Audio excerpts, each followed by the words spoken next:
Hi friends. మనం జీవితంలో చాలా ప్లాన్లు వేసుకుంటాం. కానీ జీవితంలో మనం ప్లాన్ వేసినట్లు ఏదీ జరగదు. మనకు కావాల్సిన కెరీర్ రావటం లేదు. డబ్బు లేదు. ఎవరు అర్థం చేసుకోవడం లేదు. ఇలాంటి సమయంలో మన జీవితంలోనికి ఎవరో ఒకరు వస్తే మన బాధలు, మన భయాలు, మన అసమర్థత అన్నింటినీ చూసి కూడా మనతోనే ఉండే వ్యక్తి మనకు లభిస్తే ఈ రోజు మనం మాట్లాడుకోబోతున్న సినిమా అచ్చం అలాంటి ఇద్దరు యువతీ యువకుల కథ. చెన్నై నగరానికి ఎన్నో కలలతో వచ్చిన ఇద్దరు యువతీ యువకులు జీవితంతో పోరాడుతూ ఒకరినొకరు ఎలా కనుగొన్నారు, ఆ సంబంధం ఎలా ప్రేమగా మారింది, మరియు ఒక ట్విస్ట్ తర్వాత వారి జీవితం ఎలా మారింది. ఇప్పుడు మనం చెప్పుకోబోయే స్టోరీ కేవలం లవ్ స్టోరీ కాదు. ఇది ఒక సర్వైవల్ స్టోరీ. ఇది యూత్ రియాలిటీ స్టోరీ. అంతేకాదు ఇది ఒక ఎమోషనల్ జర్నీ కూడా. అయితే మరి ఈ సినిమా ఎలా ఉంది? ఇప్పుడు నేను మీకు పూర్తిగా ఎక్స్ప్లెయిన్ చేస్తాను రివ్యూ రూపంలో. ముందుగా నా సబ్స్క్రైబర్స్ కు ఈ వీడియో చూస్తున్న మీకు థ్యాంక్స్ చెప్పుకుంటూ ఈ మూవీ స్టోరీ ఎక్స్ప్లెనేషన్ లోకి వెళ్తున్నాను. ఈ కథలో హీరో శివ నెల్లూరుకు చెందిన ఓ మిడిల్ క్లాస్ కుర్రోడు. మనోడి దగ్గర పెద్దగా ఏం లేదు, కానీ పెద్ద కళలు మాత్రం ఉంటాయి. ఇంటీరియర్ డిజైనర్ గా ఎదగాలి అనే ఆశతో చెన్నై వస్తాడు. కానీ రియాలిటీ సినిమాల్లో చూపించేలా ఉండదు. పాపం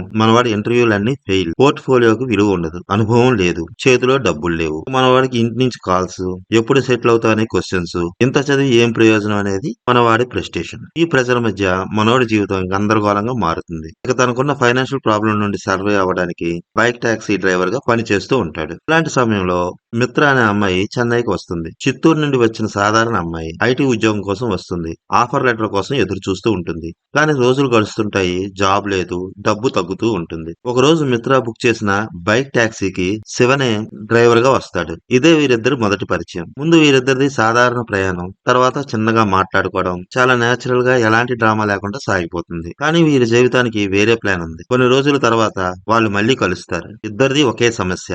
డబ్బు లేదు, జాబ్ లేదు. రూమ్ అద్దె కష్టంగా ఉంది. పరిస్థితుల వలన ఒకే రూమ్ లో షేర్ చేసుకోవాల్సిన పరిస్థితి వీళ్ళిద్దరికి ఏర్పడుతుంది. ఇక్కడ నుండే మనకి ఈ సినిమాలో అసలు బ్యూటీ మొదలవుతుంది. ఇద్దరి మధ్యన రిలేషన్ మెల్లగా డెవలప్ అవుతూ ఉంటుంది. మొదట ఆక్వర్డ్ గా, మాటలు తక్కువగా, జాగ్రత్త ఎక్కువగా కనిపిస్తుంది. కానీ క్రమంగా వాళ్ళు ఒకరినొకరు అర్థం చేసుకుంటారు. రాత్రులు మాట్లాడుకోవడం, జాబ్ అప్లికేషన్లు చేయడం, ఫెయిల్యూర్స్ ని షేర్ చేసుకోవడం, ఒకరికొకరు సపోర్ట్ ఇచ్చుకోవడం.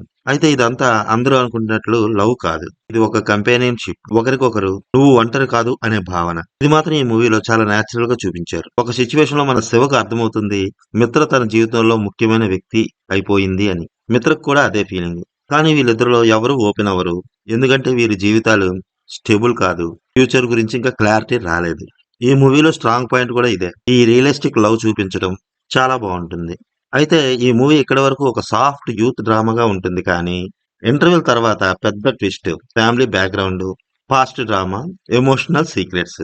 మిత్ర జీవితంలో ఒక పెద్ద నిజం బయటపడుతుంది. ఆమె జీవితం శివ అనుకున్నంత సింపుల్ కాదు. ఇక్కడి నుండి సినిమా టోన్ మారుతుంది.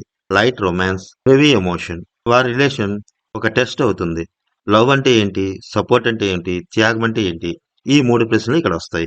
హీరో పాత్రలో నటించిన నటుడు చాలా రియలిస్టిక్ గా యాక్టింగ్ చేశాడు. ఎలాంటి హీరోయిజం లేదు. సాధారణ కుర్రాడు body language, failure, frustration, self doubt, silent love అన్ని నేచురల్ గా చేశాడు. ఇక హీరోయిన్ పాత్ర అయితే సినిమాకి హార్ట్ అని చెప్పాలి. స్ట్రాంగ్ కూడా. అంతేకాదు ఆమె ప్రొఫైల్ కూడా చాలా స్ట్రాంగ్. స్మైల్ వెనక బాధ, ఆశ వెనక భయం, ఇవి బాగా చూపించింది. ఇద్దరు కెమిస్ట్రీ చాలా ఆర్గానిక్ గా ఉంటుంది. ఇక మన నెక్స్ట్ పాయింట్ వచ్చేసరికి డైరెక్షన్. డైరెక్టర్ గారు ఈ మూవీలో చాలా రియలిస్టిక్ ట్రీట్మెంట్ ఇచ్చాడు. సినిమాకి డ్రామా కంటే లైఫ్ లా చూపించాడు. డైలాగ్స్ చాలా నేచురల్ గా ఉంటాయి. ఫిల్మీ లైన్స్ కాదు, రియల్ యూత్ మాట్లాడుకునేలా ఉంటాయి. తర్వాత మనం మాట్లాడుకోవాల్సింది music. Soft, emotional, story line కి సరిపడేలా చాలా బాగుంది. సినిమాటోగ్రఫీ ఎలా చేశాడు అంటే చెన్నైని గ్లామరస్ గానే కాదు, రియలిస్టిక్ గా కూడా చూపించాడు. ఇక ఈ మూవీలో ఉన్న ప్లస్ పాయింట్స్ మన కుర్రోలు పడే అసలైన బాధలు, నేచురల్ రిలేషన్ డెవలప్మెంట్, ఎమోషనల్ ట్విస్ట్లు, పెర్ఫార్మెన్స్, లైటింగ్. కానీ కొన్ని చోట్ల సెకండ్ హాఫ్ స్లో అవుతుంది. ఫ్యామిలీ డ్రామా కొంచెం లాంగ్ ఫీలింగ్ వస్తుంది. కొంతమందికి first half tone change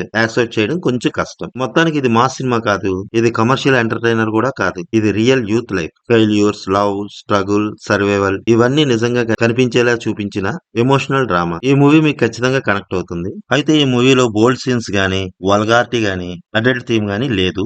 emotional romance మాత్రం ఉంటుంది. సో ఫ్యామిలీతో చూడొచ్చు. ఈ కపుల్ ఫ్రెండ్లీ అనేది ఒక one time watchable youth romantic drama.